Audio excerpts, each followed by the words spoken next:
Okay, नजर आ रहा है? तो ये जो ऊपर स्टेटमेंट लिखा हुआ है, ये फॉर्मूला लिखा हुआ है, ये समझ में आ रहा है आपको? ये क्या फॉर्मूला लिखा हुआ है?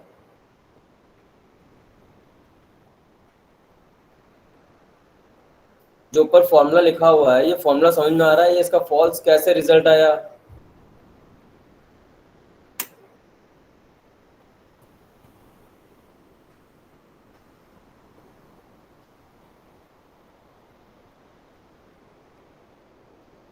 देखिए, अब तक हमने जितना काम किया था, तो शायद हमने एक सिंगल कंडीशन लिखी थी, इसके अलावा कुछ नहीं किया था। ओके, अब हमें यहाँ क्या करना है, मल्टीपल कंडीशंस अप्लाई करनी है। तो मल्टीपल कंडीशन जब हम अप्लाई करते हैं, तो ये नेसेसरी नहीं है कि दोनों कंडीशन ट्रू हों, या जितनी कंडीशन हमने लगाई हैं वो सारी ट्रू होनी कंपलसरी हो। उनमें से कोई एक भी अगर ट्रू होती है तो आगे फर्दर वर्क स्टार्ट होना चाहिए, या सारी की सारी ट्रू नहीं होती है तो आगे प्रोसीड नहीं होना चाहिए। करेक्ट? ये जो ऑपरेटर आपको यहाँ नजर आ रहा है, जो मैंने लिखा है एंड, एक बार इसको देखते हैं ये क्या बोलता है। कुछ लिखा हुआ आ रहा है यहाँ पे? Yes sir. क्या लिखा हुआ आ रहा है?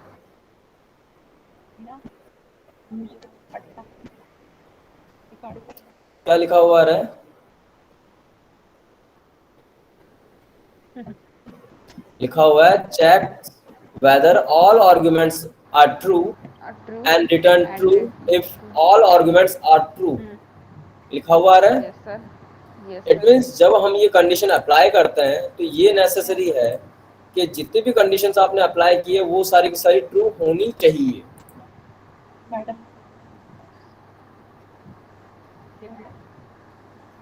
बात क्लियर है? Yes sir. से यस और नो?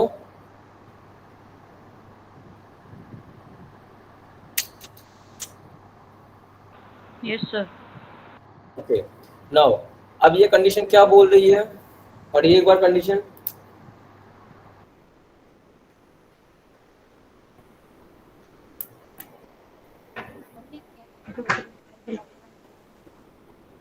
कंडीशन पढ़ने में आ रही है? Equals to and A the to is bracket greater A than or equal to equal to 10। ऐसा है 10. क्या? ऐसा है क्या? ये रहा मेरा A2, ठीक है, greater than or equal to 10 है?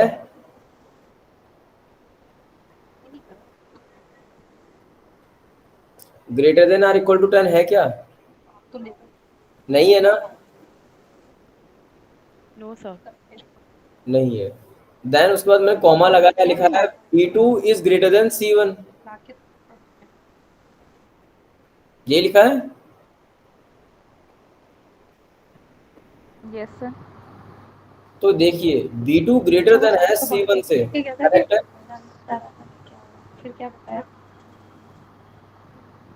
Yes sir. Okay, B2 greater than है C1 से, ये कंडीशन ट्रू है। But A2 is greater than 10, ये कंडीशन फॉल्स है। फॉल्स है।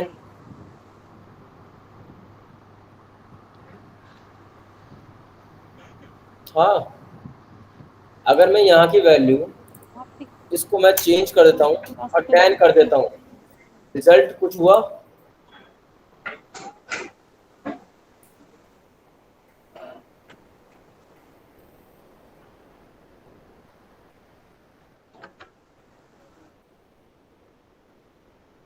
सेकंड देखते हैं, ट्रू आ रहा है। ट्रू क्यों आ रहा है?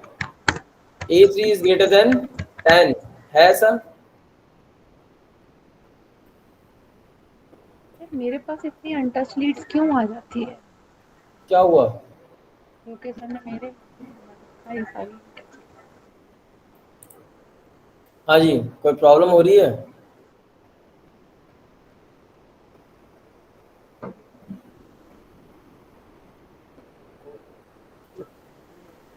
कोई प्रॉब्लम आ रही है?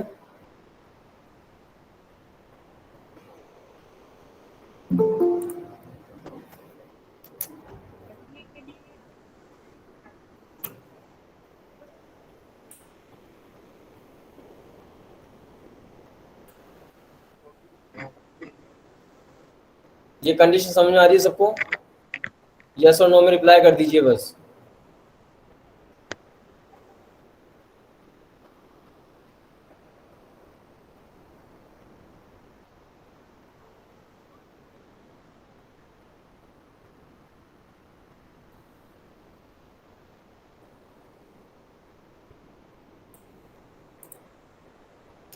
कंडीशंस लिखी हुई है, समझ में आ रही है?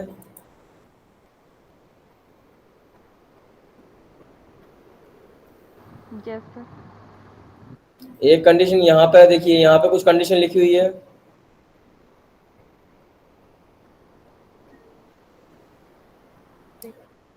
देखिए इन दोनों कंडीशन को एक बार कंपेयर कीजिए। एक जगह ट्रू आ रहा है, एक जगह फॉल्स आ रहा है, नजर आ रहा है ना?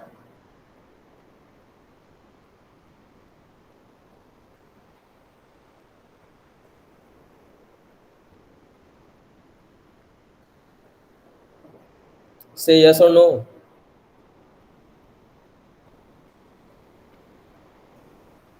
Yes sir.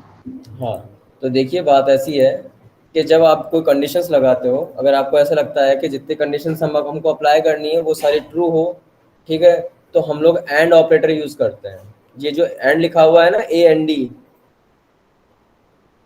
ठीक है, इसे हम लोग यूज करते हैं।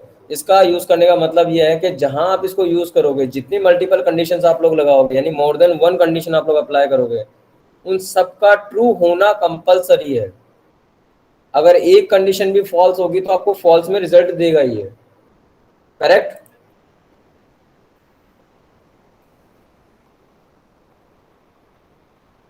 से यस और no? Yes, sir. Yes, sir. Okay, now इसके जस्ट थोड़ा सा अपोजिट है और। अगर हम और को समझना चाहें, कुछ लिखा हुआ आ रहा है,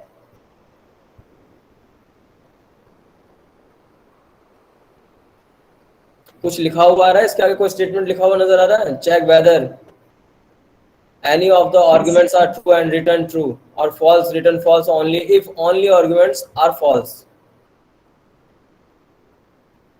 नजर आ रहा है? Yes, sir.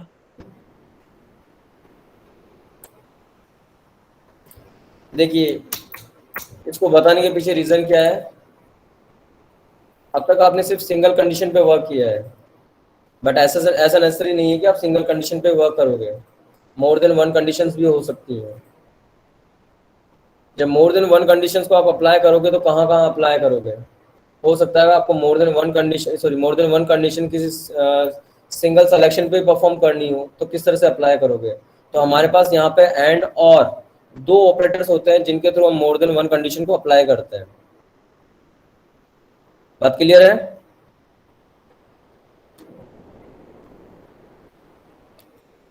हाँ है ना? Yes sir. ओके, नाउ कल मैंने कुछ टास्क दिया था पढ़ने को, यस सर। चार।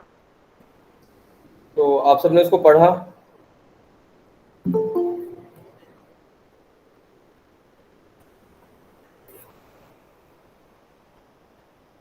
आप सबने स्टडी किया चार्ट को? Yes sir. ओके, क्या मिला उसमें, क्या पढ़ने को मिला?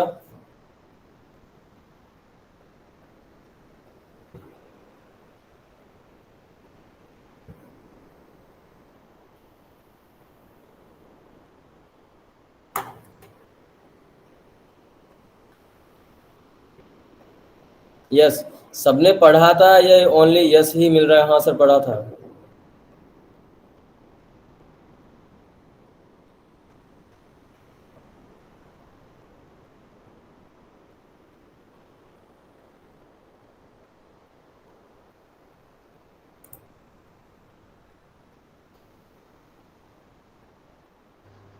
Yes sir. हाँ, क्या पढ़ने को मिला? चार्ट का क्या सॉरी, चार्ट का यूज क्या है और कहाँ हम लोग यूज करेंगे?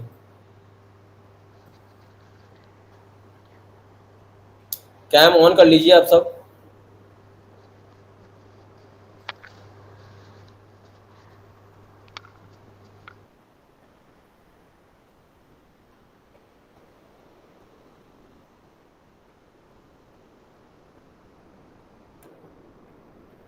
हाँ जी बोलिए, सीमा आर्या जी।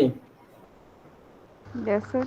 हाँ बताइए, क्या यूज़ है चार्ट का, कहाँ हम लोग इसको यूज़ करेंगे, या ये कह दिया जाए कि हम क्यों पढ़ रहे हैं चार्ट को।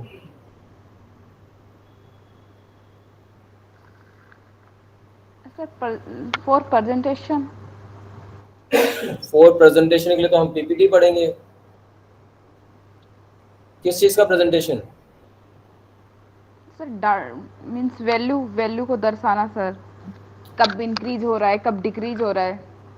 वैल्यू को दर्शाना सिर्फ और सिर्फ वैल्यू के लिए, या और कहीं पे भी? सब ऑल सर, ऑल थिंग्स। जैसे पाई चार्ट है, सबके लिए डिफरेंट डिफरेंट चार्ट यूज होते हैं sir. Pie chart, line chart, bar chart, area chart. तो इन सब का यूज़ सिमिलर है या अलग अलग एरियाज में यूज़ किए जाते हैं ये? सर नो सर, अलग अलग डिफरेंट डिफरेंट वे में। ओके। जैसे अगर बात की जाए, पाई चार्ट की बात की जाए तो? Sir pie chart,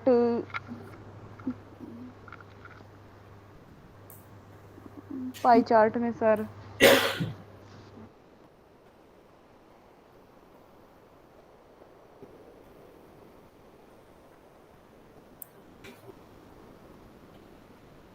Sir, you're talking about charts in Excel, yes, right? Yes. So it is used to represent any particular data, like graphically. Like if you want okay, to show any numbers or if you need to make any comparisons. Okay. और इसके अलावा?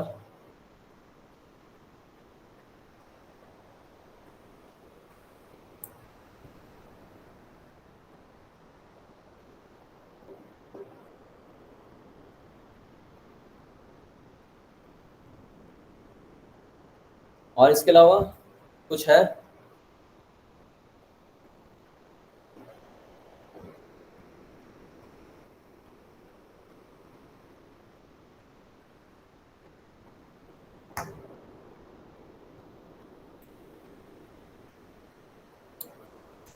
हाँ जी, इसके अलावा कहीं और use है? Graphical data representation के अलावा कहीं और इसका यूज़ है? अच्छा, इसे हम कहाँ कहाँ देखते हैं, अगर आपने जैसे बताया, ठीक है, सबका यूज़ अलग अलग है जैसा आपने बोला, तो हमने अभी रियल टाइम में कहीं देखा है इसको यूज़ के, इसका यूज़? कभी किसी पेपर में देखा हो, किसी न्यूज़ चैनल पे देखा हो, किसी किताब में देखा हो, या कभी हमने कोई डेटा रिप्रेजेंट करने के लिए, न्यूमेरिकल डेटा रिप्रेजेंट करने के लिए कोई ग्राफ बनाया हो, याद है कुछ?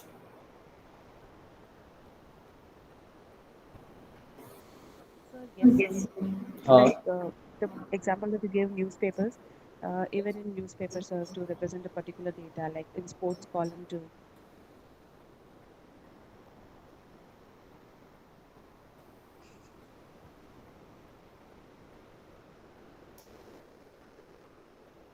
और इसके अलावा?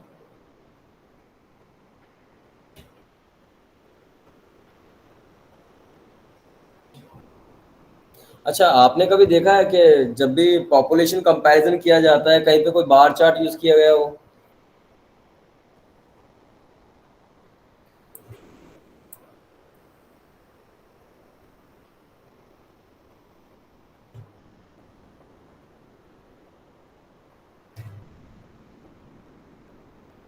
या पाई चार्ट यूज़ किया गया हो, या कहीं लाइंस वगैरह यूज़ की गई हो? Pie charts in Excel I have not seen, sir.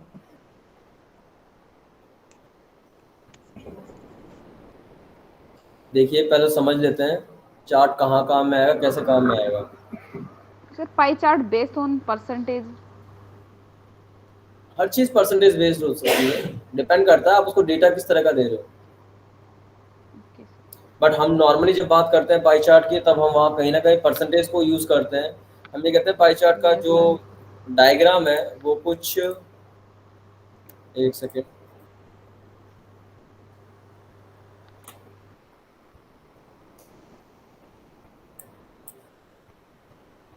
This one is pie chart,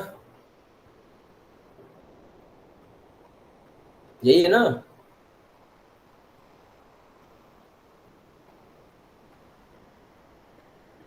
से यस और no? Yes sir. Yes sir, yes sir. Okay, तो इसका जो पूरा एरिया है कुछ सर्कल टाइप में नजर आ रहा है ये हमें। Yes sir. ओके, तो जब भी हम ये कहते हैं कि भाई हाँ हमारे पास डिग्रीज अवेलेबल है या परसेंटेज अवेलेबल है, ठीक है, तो हम नॉर्मली उन्हीं को यूज करते हैं हम लोग कि हाँ हमारे पास एक डेटा है, पर्टिकुलर डेटा है, मैक्सिमम इतना मानते हैं, ठीक है, उसके अकॉर्डिंग हमें कोई चार्ट ड्रॉ करना है। जैसे एक सर्किल की बात करते हैं, ठीक है, तो डिग्रीज होती है, परसेंटेज होती है। अब परसेंटेज की अगर अकॉर्डिंग बात करता हूँ तो 100% मैक्सिमम होता है हमारा। Yes sir. ओके, और डिग्री के अकॉर्डिंग बात करता हूँ तो 360 डिग्री मैक्सिमम होता है। Yes sir. ओके, तो होता क्या है बेसिकली, अगर आप पाई चार्ट के अकॉर्डिंग किसी डेटा को रिप्रेजेंट करना चाह रहे हो तो कहीं ना कहीं वो, या तो अगर आप वहाँ डिग्री यूज कर रहे हो तो वो 360 के अकॉर्डिंग उसे डिवाइड करना स्टार्ट करेगा। ओके, अगर आप परसेंटेज के अकॉर्डिंग जा रहे हो तो वो 100% के अकॉर्डिंग उसे डिवाइड करना स्टार्ट करेगा।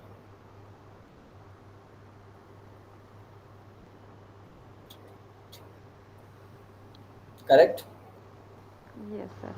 ओके, तो इट मीन्स कुछ भी नहीं है, जो डेटा हमारे पास गिवन होता है उसका मैक्सिमम लेवल कितना होता है वो हमें पता होना चाहिए। देन उसके बाद हम 10% है, 20% है, या डिग्री के अकॉर्डिंग बात कर रहे हैं या इंचेस के अकॉर्डिंग बात कर रहे हैं, ये डिफरेंट डिफरेंट पैरामीटर्स है किसी चीज़ को शो करने के। बात क्लियर है? Yes sir. ओके, नाउ अब ऐसा कहीं कंपलसरी नहीं है कि हम पर्टिकुलर कोई चार्ट किसी पर्टिकुलर चीज़ के लिए यूज़ करते हैं।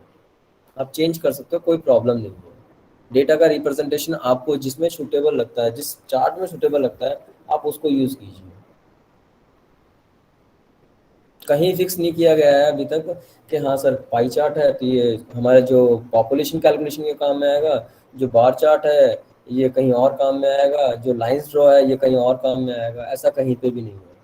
जैसी आपकी रिक्वायरमेंट हो आप उसके अकॉर्डिंग यूज़ कर सकते हो। बात क्लियर है?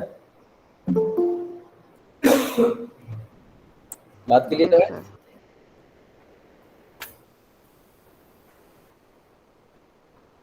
ओके, अब जब भी हम चार्ट बनाते हैं तो हमारी रिक्वायरमेंट क्या होनी चाहिए बेसिकली अगर सोचा जाए तो? यस, रिक्वायरमेंट क्या होनी चाहिए? Data, sir. Data, sir obviously data बात है। वैल्यू। कितना डेटा वैल्यू?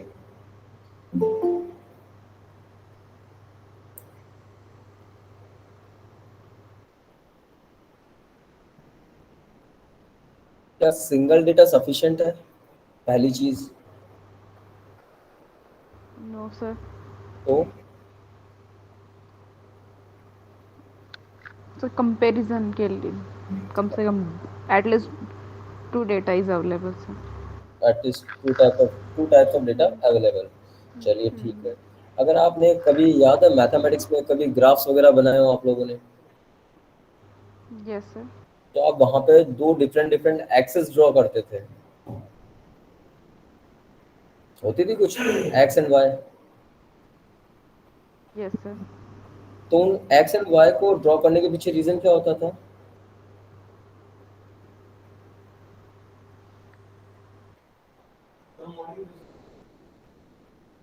हाँ, एक्स एंड वाई क्यों? ओनली सिर्फ वाई ले लो या ओनली सिर्फ एक्स ले लो, वो क्या सफिशिएंट नहीं था?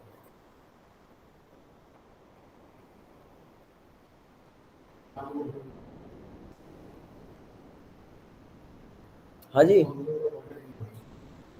क्या ओनली एक सिंगल टेबल ही सफिशिएंट नहीं होती है कि किसी डेटा को रिप्रेजेंट करने के लिए? क्या हमें मल्टीपल डेटा रियल में रिक्वायर्ड होता है?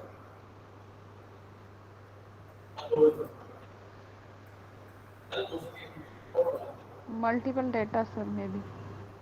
मल्टीपल डेटा, एकदम करेक्ट, मल्टीपल डेटा रिक्वायर्ड होता है। देखिए, मल्टीपल डेटा होने के पीछे रीज़न क्या है और क्यों हम लोग इसको यूज़ करते हैं? डिफरेंट डिफरेंट एप्लीकेशंस हैं आज की डेट में। अगर हम लोग टेक्नोलॉजी के अकॉर्डिंग बात करते हैं, आज की डेट में डेटा साइंस को बहुत पढ़ा जाता है। करेक्ट। अब डेटा साइंस को पढ़ा जाता है तो वहाँ पे भी हम लोग कहीं ना कहीं ये जो न्यूमेरिकल डेटा है जिसके बारे में हम लोग पिछले 3 दिन से बात कर रहे हैं, तो यही न्यूमेरिकल डेटा हमारे पास वहाँ पे भी अवेलेबल होता है। बट वहाँ पे हमारे पास अलग अलग डेटा सेट्स होते हैं, तो उन डेटा सेट्स को यूज़ करके हम लोग पर्टिकुलर किसी टाइप को कोई ग्राफ होता है उसमें रिप्रेजेंट करते हैं, या किसी टाइप का कोई पाई चार्ट होता है उसमें रिप्रेजेंट करते हैं। होता डेटा ही है हमारे पास, लेकिन हम कहीं ना कहीं ये तो वैल्यूज़ को कंपेयर करवाते हैं, या एक्चुअल में हमारे पास आउटपुट क्या आना चाहिए था और क्या आया है उसको रिप्रेजेंट करते हैं। यानी कहीं ना कहीं कंपैरिजन तो होना ही होना है। बात क्लियर है? Yes sir. ठीक है। जब कंपैरिजन होना है तो हमारे पास जो एक्स और वाई होते हैं, तो शायद आप लोगों ने भी देखा होगा जब भी चार्ट आप लोग बनाते हो, ठीक है, तो कहीं ना कहीं एक एक्सिस किसी पर्टिकुलर चीज़ को डिनोट कर रही होती है और सेकंड अनदर एक्सिस किसी पर्टिकुलर चीज़ को डिनोट कर रही होती है। आप उसी के बीच में एक लाइन ड्रॉ करते थे कि हाँ एक्स की वैल्यू इतनी होगी तो वाई की वैल्यू इतनी होगी, ऐसा कुछ करते थे।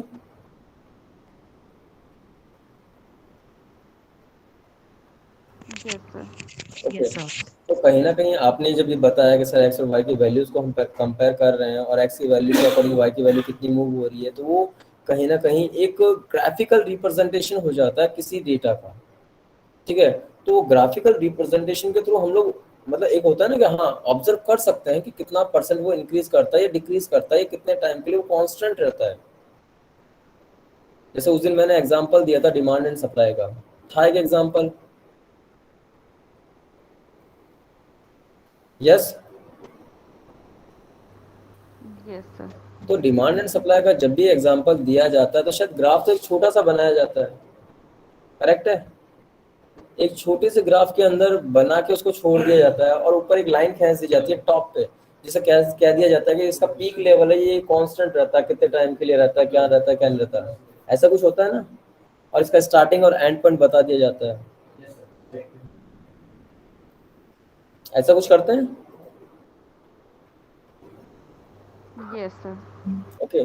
तो कहीं ना कहीं आपने क्या किया, दो एक्सेस ली, दो वैल्यूज को कंपेयर किया कि हाँ ये यहाँ से स्टार्ट हुआ, देन इतने टाइम में ये पर्टिकुलर प्रोडक्ट यहाँ तक इसकी डिमांड गई और इतने टाइम के लिए ये सैचुरेटेड रहा या कांस्टेंट रही इसकी डिमांड, देन उसके बाद आफ्टर सम टाइम वो इंक्रीज होता है या डिक्रीज होती है उसकी डिमांड, वो डाउन साइड गया या अप साइड गया, ये बताते हो। तो इट मीन्स क्या है, वो जो ग्राफ है एक पर्टिकुलर ग्राफ है वो ये बताता है कि हाँ ये जो टाइम ड्यूरेशन था उस टाइम ड्यूरेशन में एक पर्टिकुलर प्रोडक्ट की डिमांड किस तरह के किस वजह से या किस टाइम ड्यूरेशन में वो पर्टिकुलर प्रोडक्ट डिमांडेबल रहा और कितने टाइम के लिए वो कांस्टेंट रहा, देन कितने टाइम के बाद वो डिक्रीज हुई उसकी डिमांड। तो कहीं ना कहीं आपने उन वैल्यूज को कंपेयर किया या उसके अकॉर्डिंग जब नेक्स्ट टाइम आप डिसीजन लेते हो उस प्रोडक्ट को लेकर, तो कहीं ना कहीं वो चीज़ आपकी आंखों के सामने रहती है कि हाँ ये सही टाइम है इस पर्टिकुलर प्रोडक्ट को लॉन्च करने का, तो ये इसके साथ compete कर पाएगा। होता है ऐसा? Yes sir. और भी कई एग्जांपल्स आप लोगों ने देखे होंगे।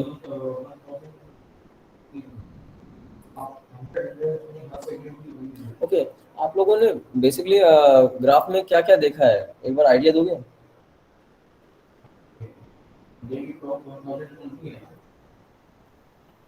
तो वन बाय वन एक बार आइडिया दोगे आप लोगों ने ग्राफ्स किस किस टाइप के देखे और कहाँ कहाँ देखे हैं, ताकि मैं एग्जांपल वैसा कुछ सेट कर सकूं।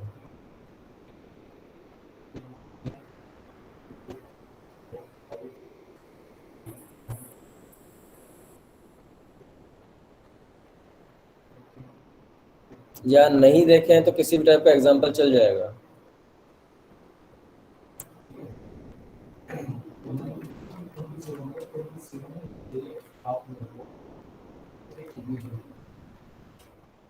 So graphs are some like types, sir, like bar chart, pie chart. Okay.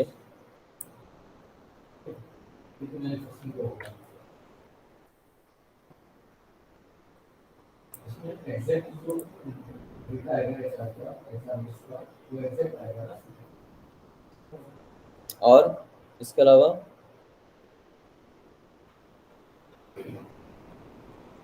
So I've seen some. Line graphs.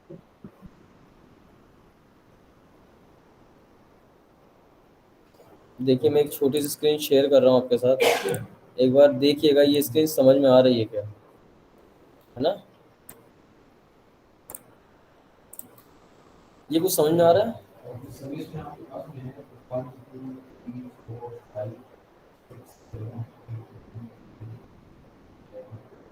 नजर आ रहा है कुछ? Yes, sir. क्या समझ में आ रहा है इससे? Uh,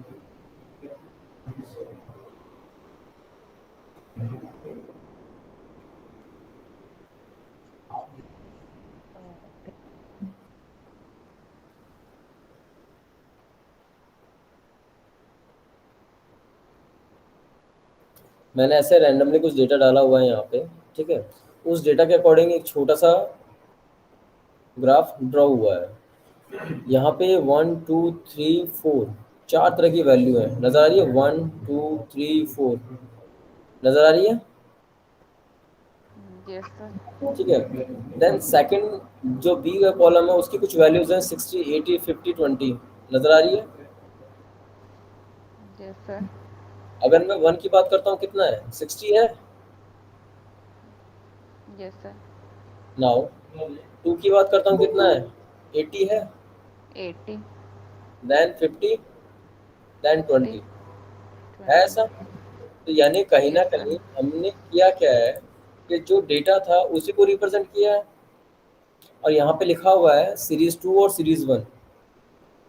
अब इसके साथ साथ यहाँ पे देखिए कुछ वैल्यूज है, 1 2 3 देन 2। क्लियर है ये? नजर आ रही है? Yes sir. इट मीन्स अभी मैंने रफली डेटा लिया है, ठीक। उस रफली डेटा के अकॉर्डिंग जो भी चार्ट बन के आना था वो चार्ट बन के आ चुका है। डेटा कहीं ना कहीं मेरे पास टैबुलर फॉर्मेट में है। क्लियर है? अब इस टैबुलर फॉर्मेट के डेटा को मेरे को सिर्फ ग्राफ से ड्रॉ करना था, समझाना था कि हाँ ये डेटा है और इस तरह से ड्रॉ होता है। काफ़ी सारे फॉर्मेट्स हमारे पास अवेलेबल हैं, चार्ट स्टाइल्स अवेलेबल हैं। हमको उनको यूज़ करके हम जैसा चाहें वैसे डेटा को रिप्रेजेंट कर सकते हैं in graph format. Okay.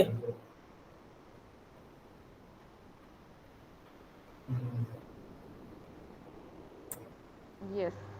Okay. Yes sir. Now अब आप सबको क्या करना है, जब भी क्लास होती है यानी कल, एटलीस्ट एक एक एग्जांपल चार्ट का देख लेना, समझ लेना, ताकि हम इसे कल कंटिन्यू कर सकें।